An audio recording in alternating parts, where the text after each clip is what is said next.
What happens when a prince expects royal treatment but gets treated like everyone else? The Dorian TV Awards just gave us the answer, and it was pure, unfiltered, live television chaos. The annual Dorian TV Awards, known for celebrating the best in television, invited Prince Harry as a special guest to present the award for Best Documentary Series. The organizers hoped his recent work in TV production would lend prestige to the ceremony. What they didn't expect was a showdown that would overshadow every other moment of the night. Under the golden glow of the stage lights, veteran host Victoria Sterling introduced him. "Ladies and gentlemen, please welcome Harry, Duke of Sussex."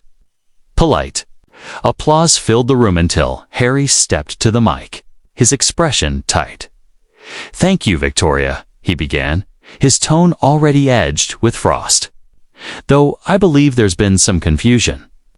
The correct introduction is Prince Harrier, Royal Highness," the audience murmured. Victoria kept her smile, but her eyes narrowed just slightly. "Of course, my apologies." Here at the Dorian Awards, we follow a standard format. We introduce everyone by their professional title or current role, whether they're former presidents or Nobel laureates. We treat all our guests equally. Harry's jaw tensed. Equally. "I'm not just another guest. I am a member of the British royal family. That title doesn't disappear because I chose a different path." Gasps rippled through the crowd. Victoria didn't flinch. "With respect, tonight you're here as a documentary producer and presenter. That's why you were invited." "This is absolutely unacceptable," Harry snapped, his voice carrying across the hushed theater. "Do you understand who you're speaking to? I've spent my life being addressed properly, and I won't be diminished by arbitrary rules."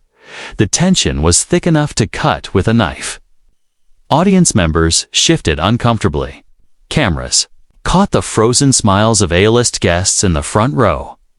"Victoria, still measured but firmer now," said Harry.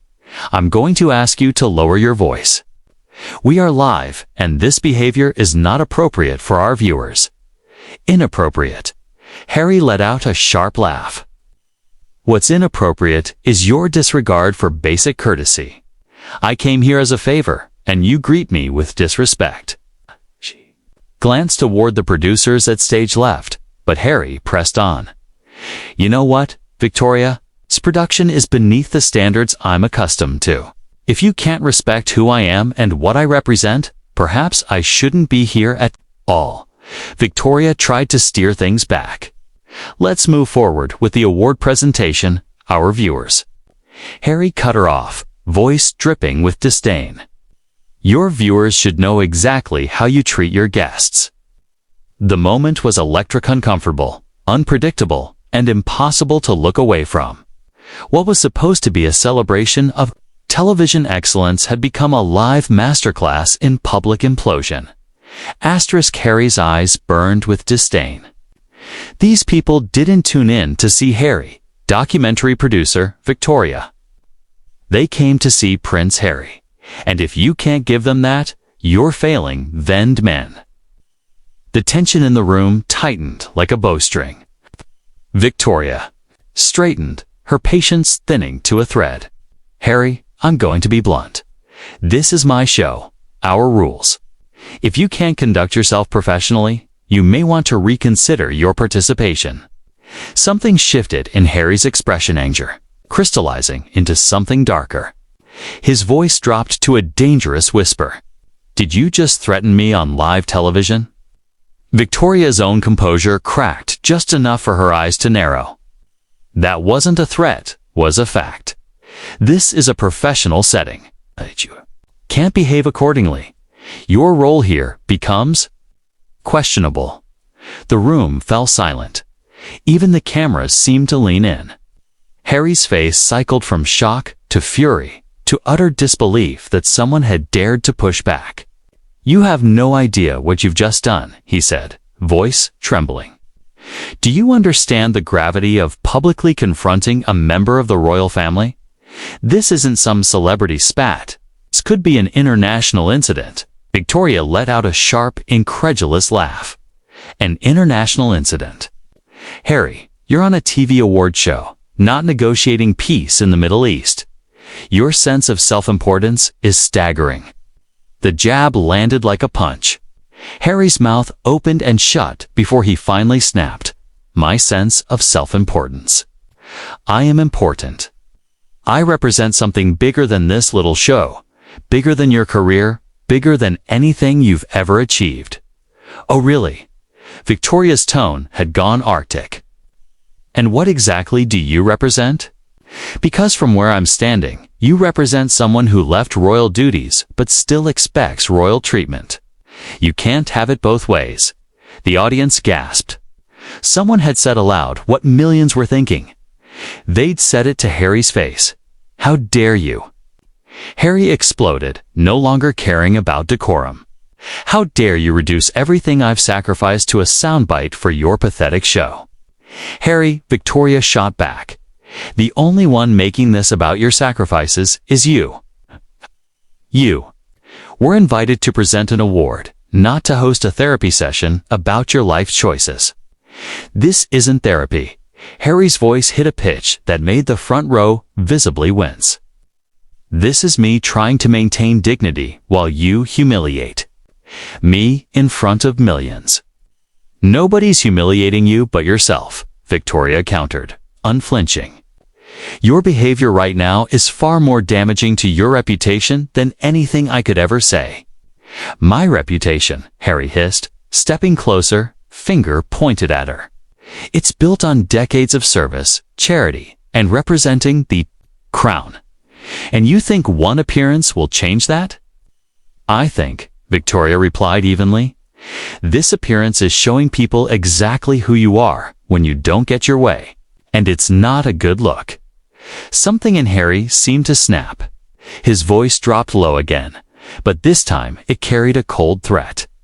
You've just made the biggest mistake of your career. Do you understand the influence I have? The connections? I can make or break people in this industry. Victoria's eyebrows arched. Are you actually threatening my career on live TV because I won't call you by a royal title? I'm not threatening, Harry said, his tone contradicting the words. I'm reminding you that actions have consequences. On your actions. Tonight will have very serious consequences. From the wings, producers frantically gestured to cut to commercial. But Victoria stood her ground. Victoria's eyes locked on Harry, her tone turning to steel.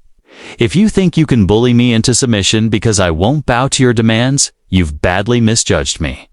Misjudged. Harry let out a low, bitter laugh. The only one misjudging anything here is you. You think this is some cheap stunt for ratings, but you're meddling with forces you don't understand. Forces. Victoria tilted her head, incredulous. Harry, you're not a statesman at the UN, you're a man throwing a fit. Because someone didn't use your preferred title. The only force at play here is your ego. Something inside Harry cracked. His face darkened. My ego, you sanctimonious, self-righteous little broadcaster. You have no idea what it's like to live under the crushing weight of expectation of tradition, of representing something bigger than yourself. And you, Victoria shot back, have no idea what it's like to work your way up from nothing without a crown or a birthright to fall back on. I don't expect special treatment because of where I come from. Special treatment. Harry's voice rose. Asking for my proper title is basic respect's something you clearly don't understand. Respect is earned, Harry, not demanded. And right now, the only thing you're earning is the opposite from everyone watching. Harry's gaze snapped to the cameras. His voice turned sharp, unsteady. Everyone watching knows exactly who I am. They know what I've done, what I represent. They see you trying to tear that down. Victoria followed his gaze, speaking directly into the lens. What they see is a man who claims to embody dignity and service, throwing a tantrum because he didn't get his way. "This isn't a tantrum," Harry shouted, spinning back toward her. "This is me standing up for myself against someone with an agendas. One who lured me here just to humiliate me." "The only illusion here," Victoria said, slicing through his words, "is your belief that the world owes you something because of a title you were born with."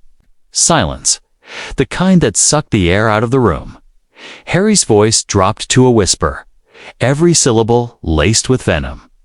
"You've just ended your career, Victoria." She didn't blink. "If telling the truth about your behavior ends my career, so be it. But I will not be bullied by anyone, no matter their background or their connections." The blow landed. Harry froze, eyes widening in disbelief. "You think this is bullying?" he said, his voice cracking. "I came here in good faith, expecting professional courtesy. Instead, you've humiliated me and now you're playing the victim." "Harry," Victoria replied, steady as stone, "the only person humiliating you is you. Every word out of your mouth has been about demanding special treatment, making threats, and hurling accusations. That's not how you earn respect, royal title or not." Harry's hands began to tremble. "Special treatment. I've spent my life in service, military, charitable, public. I've earned dignity. And I've spent mine earning my place in an industry that doesn't hand out titles," Victoria countered. "I don't expect the world to bow to me. I do my job. I treat people with respect, and I expect the same. You call this respect?" Harry's voice rose again, fraying at the edges. "You've dismantled me on live television, questioned my character, dismissed my achievements, and now you lecture me about respect." Harry, Victoria's patience snapped. "I've only responded to your behavior. You came here as a guest, and you've acted like a spoiled child who didn't get his way." The words struck him like a slap. His face contorted, danger and wounded pride warring behind his eyes. "A spoiled child. Do you have any idea what I've been through? What I've sacrificed?" "Everyone's been through something," Victoria said, her voice softening just enough to register, but her spine stayed straight. "That doesn't give anyone the right to treat others this way. Asterisk, you think you can intimidate me, threaten my career because I won't bow to your demands." Victoria's voice cut through the air like glass. "You've badly misjudged the situation." Harry's laugh was harsh, joyless. "No, Victoria. The only one misjudging here is you. You think this is just a stunt for your little awards show, but you're playing with forces you don't understand." "Forces," she scoffed. "Harry, you're not a superhero. You're throwing a tantrum because I didn't use your preferred title. The only force at work here is your ego." Something in him cracked. His eyes narrowed. "My ego? You sanctimonious, self-righteous broadcaster, you have no idea what it's like to carry the weight of tradition, of representing something bigger than yourself. And you," Victoria shot back, "have no idea what it's like to work your way up based on merit, not birthright. Here's the difference. I don't expect special treatment because of my background." "Special treatment?" Harry's voice rose, his face reddening. "Asking to be addressed by my proper title is basic respects, something you clearly know nothing about. Respect is earned, Harry. And right now, you're earning the opposite." The cameras caught the wild flicker in his gaze as he turned toward the audience. "Everyone watching knows exactly who I am, what I've accomplished. They know this pathetic host is trying to diminish me. They're watching," Victoria said evenly, "a man who claims to represent dignity, throwing a very public tantrum. This isn't a tantrum." Harry's voice was almost a shout. "You invited me here under false pretenses just to humiliate me." "The only false pretense here," she countered, "is your belief that the world owes you something because of a title you were born with." The silence was thick enough to cut. Harry stared at her like no one had ever dared speak to him this way. When he finally spoke, his voice was a whisper the microphones caught perfectly. You've just ended your career. If telling the truth ends my career, so be it, Victoria replied, steady. But I won't be bullied into submission by anyone. Harry's composure evaporated. Bullied? I came here expecting courtesy, and instead, I'm subjected to public humiliation. Now you're playing the victim. The only person humiliating you is you, Victoria said. Every word out of your mouth tonight has been about threats, demands, and status. His hands trembled. I've spent my life in service, military, charity, public. I've earned dignity, and I've spent mine working for everything I have, she replied. The difference is I don't expect the world to bow because of it. Harry's voice sharpened again. You called this respect. You've torn me down, dismissed my achievements, you've acted. Victoria cut in, like a spoiled child who didn't get his way. The words hit him like a physical blow. Do you have any idea what I've endured? Harry, her voice softened, but stayed firm. Everyone has endured something. That doesn't give you the right to treat people badly when they don't cater to your every demand. He began pacing, breath ragged. This is who I am, my identity, my heritage, everything I was raised to be. And this, Victoria said quietly, entitled, threatening, demanding, that's also who you are. Is this really the legacy you want to leave? The words seemed to drain him. He looked out at the lights, the cameras, the sea of faces, suddenly small beneath them. This is impossible, he muttered. I can't do this anymore. Let's just take a breath. No, his voice cracked. I can't pretend this is fine. I won't stand here and take this. He backed from the podium, fumbling at his mic pack with shaking hands. I'm done with this show, this treatment, everything. Harry, wait. I waited long enough, he snapped. For respect, courtesy, basic decency, instead, I got a public execution. He reached the stage steps, nearly stumbling, then turned for one last jab. You want to know what this is about? It's about people like you thinking you can tear down people like me for good television. Congratulations, you got your moment. That's not what this was about, wasn't it? Then why did a simple request for protocol turn into character assassination? Because your reaction was wildly out of proportion, Victoria said. A correction about a title became threats and demands for special treatment. Special treatment, he echoed bitterly. Maybe you're right. Maybe expecting courtesy is too much. In your world, it's about how you handle not getting what you want. Her words landed like a hammer. His face twisted in rage. Fine. Here's how I handle it. He ripped the last of his mic gear free and hurled it to the stage. The feedback scream made the audience flinch. I don't need this. I don't need your show, your platform, your fake respect. I've earned real respect from people who matter. He started toward the exit, but paused to look back. And Victoria, when the dust settles, remember, you chose to humiliate a guest on your show for ratings. That's your legacy now. The only person who destroyed anything here, Victoria said, was you. Harry stood at the door for a beat, hand on the handle. History will be the judge of that, he said, and history remembers everything. He vanished into the wings, leaving a silent, stunned room. The cameras lingered on Victoria as the reality sank in nothing, from this moment on, would ever be the same.